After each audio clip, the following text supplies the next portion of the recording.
শুনছো তোমরা winning audio books রাঘব ডাকাতের গল্প। গত পর্বে শুনেছ কিভাবে রাঘব ডাকাত সুন্দরীকে জঙ্গলের ভিতর নিয়ে যায়, কিন্তু দয়ালু রাঘব ডাকাত সুন্দরীর কোনো ক্ষতি করেনি। আর তারপর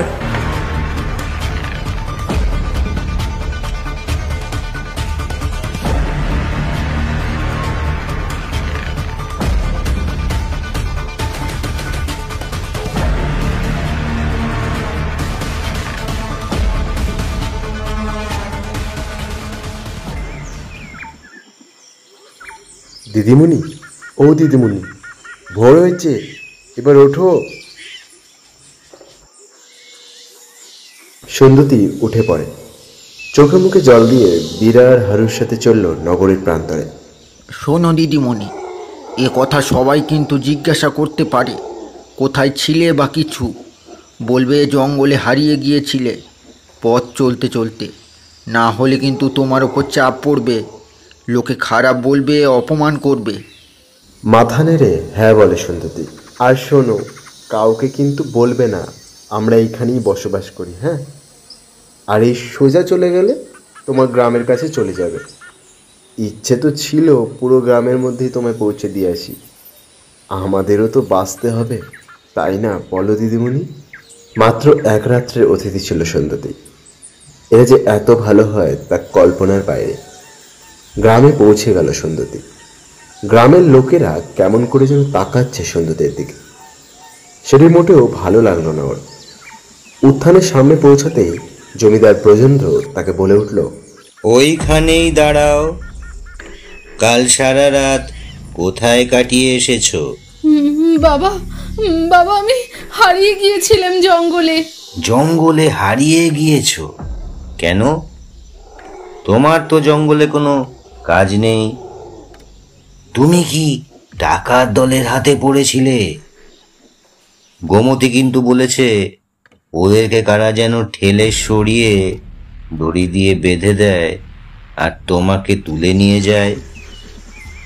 যদি তাই হয়ে থাকে তাহলে গ্রামের স্বার্থে তোমাকে ভিটে ছাড়তে হবে। সুন্দরী অনেকবার কাকুতি মিনতি করছে, কিন্তু মুখের সামনে ফটক আটকে দেয় ব্রজেন্দ্র। গ্রামের আর 5 জন লোক টোন টিটকিরি করছে সুন্দরীকে। পাপি কোলা চারিনি, জমিদারের মেয়ে বলে কথা, বুঝলে কি না? আমার ঘরে মেয়ে হলে তো আজ জ্বালিয়ে দিতাম। না গোসাই, আমরা পাপ করতে পারি না, আমরা ধর্ম নিয়ে ছেলে মানুষই করতে পারি না। এই মেয়ে কি না সারা রাত একটা জঙ্গলে কাটিয়ে দিল, ডাকাত সর্দারকে সেরে দিল এমনিতেই, কিচ্ছুটি করেনি। এ ভাবতে তো আমার শরীর কেমন যেন করছে। সুন্দরী চোখের জল ফেলতে ফেলতে আবার জঙ্গলের দিকে এগোতে থাকে। ওর শরীর মন যেন চলছেই না। নিষ্ঠুর ঘরে জন্ম হয়েছে ওর, পাপ না করেও সে পাপের ভাগীদার হয়েছে। যার হাতে সমস্ত ক্ষমতা সেই তাকে ঘর ছাড়া করেছে, এটা ভাবনার অতীত। এই কথা সেই কথা মনে পড়ছে, আর নীরবে হেঁটে চলতে চলতে কখন বাঘের সামনে এসে পড়েছে সুন্দরী বুঝতেই পারেনি। গড় গড় শব্দ করেই চলেছে। সুন্দরীর চোখ ছানা গড়া হয়ে গেল। সে ভয় পিছতে যাচ্ছে, ততই বাঘটি সামনে এগিয়ে আসছে। হঠাৎ করে একজন ঘোড়া চালিয়ে সুন্দরীর সামনে এসে বলে, কি ব্যাপার, তুমি গ্রামে ফিরে গেলে না?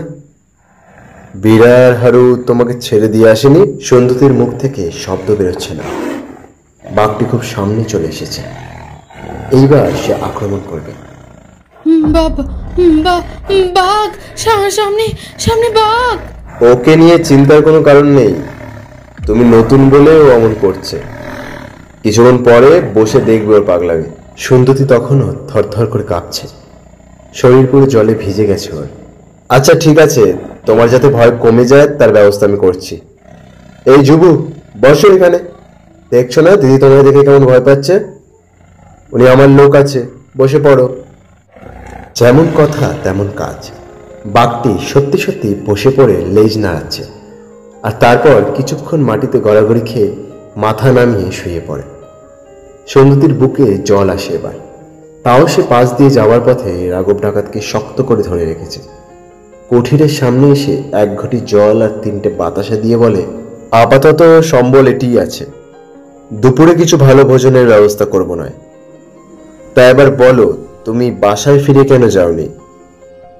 উত্তরে কি বলবে সুন্দরী ও নিজেই জানে না, শুধু রাঘব ডাকাতের মুখের দিকে তাকিয়ে ক্রমশ চোখের জল বার করতে লাগলো। বুঝতে বাকি রইল না রাঘবের ওর সাথে গ্রামে কিছু একটা খারাপ হয়েছে।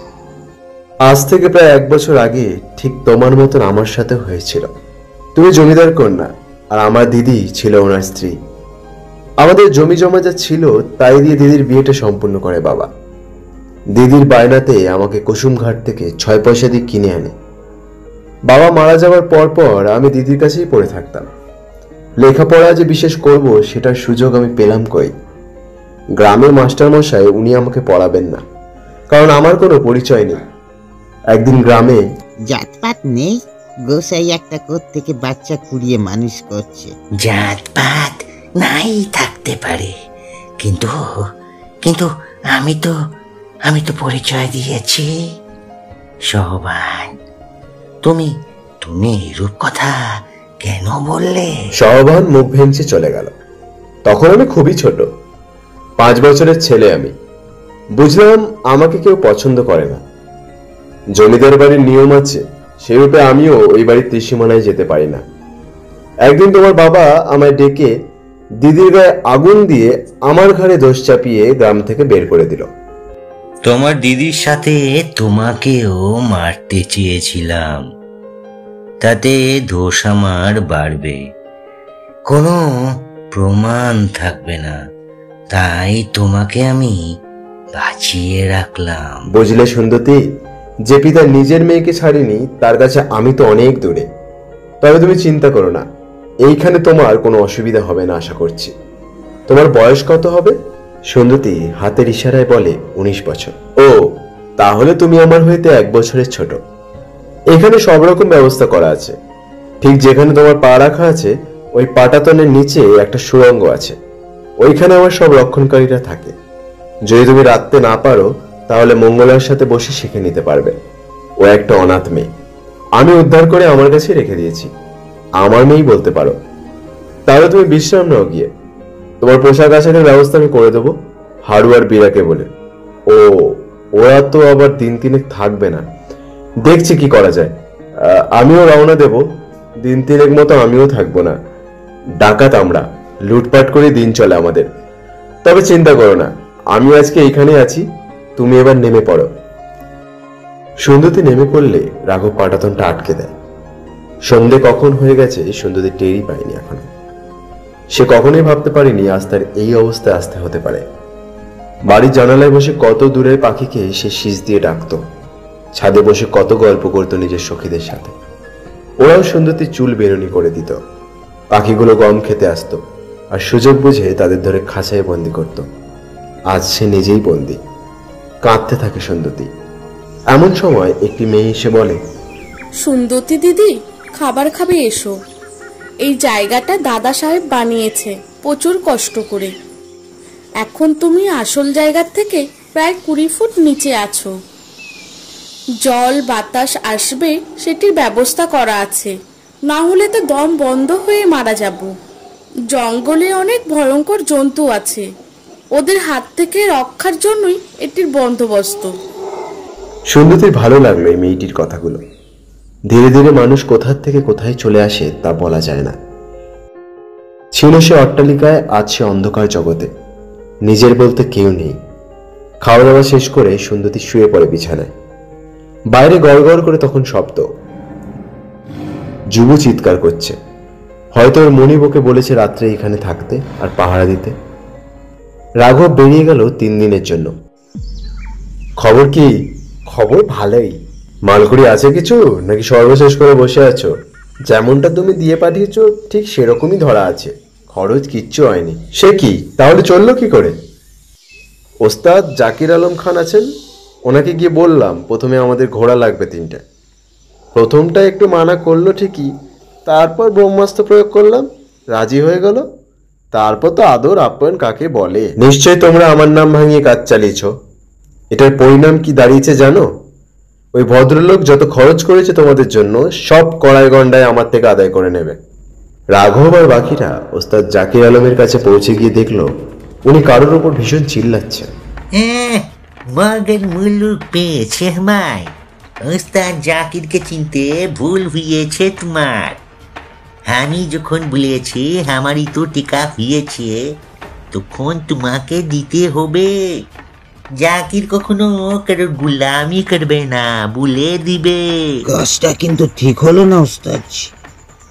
এর ফল তুমি জানো না কি হতে পারে। এই শুনো, তোমাকে এখন আমি ফেলে মারলেও কেউ কোনো কথা বলবে না। কার সামনে দাঁড়িয়ে কি বলছো তুমি জানে না। কায়দা হাফিজ। লোকটি একটু গরম খেয়ে চলে গেল। রাগেও জটে পড়ে ওস্তাদ খেয়ালই করেনি ওর সামনে রাঘব দাঁড়িয়ে। আরে আসেন আসেন সর্দার বাবু, কি ব্যাপার, কি মনে করে? আপনার লোকজনের বিশেষ সুবিধা করে রেখেছি। কি বলো, তোমাদের কোনো রকম কুষ্ঠ হয়নি তো এ দুদিন? খরচা পানি আমি বুঝে নিব বলেছি। কত হয়েছে বলুন, আমি দিয়ে দিচ্ছি। তবা তবা, ছি ছি ছি, আপনার থেকে টাকা নিব, আল্লাহ কসুর করবে না। বড় বিপদের দিনে আপনি আমার পাশে ছিলেন। বলুন কি রকম ঘোড়া দেখবেন? তার আগে সাহেব আমি কিছু খাবারের বন্দোবস্ত করি। ঠিক এমন সময় ওস্তাদ চিল্লি উঠে বলে, বসে পড়ুন সর্দারজি, গুলি লাগবে। হঠাৎ করে একটা গুলি ছিটকে জানলার কাজটি ভেঙে গেল। তারপর একের পর এক গুলির শব্দ। ওস্তাদজি বাইরে আসুন, পালানোর চেষ্টা করবেন না। যখন আমি কিছু কিনতে চাইছি তখন ওটা আমার অধিকার আছে। আপনি আমার লোককে অপমান করে তাড়িয়ে দিতে পারেন না। আর একটা গুলি এসে পড়ে জানালায়। তারপর গুলি বোমার শব্দে জায়গাটি থরহরি কম্পিত। রাঘব একবার উকি মেরে দেখতে চাইল। মুখ বার করে দেখতে যাবেন না সাহেব, গুলি লেগে যাবে। আমি এখন কি করি? একদিকে আপনাকে কথা দিয়েছি, অন্যদিকে সেও মোটা অঙ্কের টাকা দিতে চাইছে। আর আপনার থেকে পয়সা ज्यादा নেব তো আল্লাহ আমায় ক্ষমা করবে না। শুনছিলেন আমাদের আজকের গল্প রাঘব ডাকাতের গল্পের দ্বিতীয় পর্ব। সঙ্গে থাকুন আর শুনতে থাকুন উইনিং অডিও বুকস।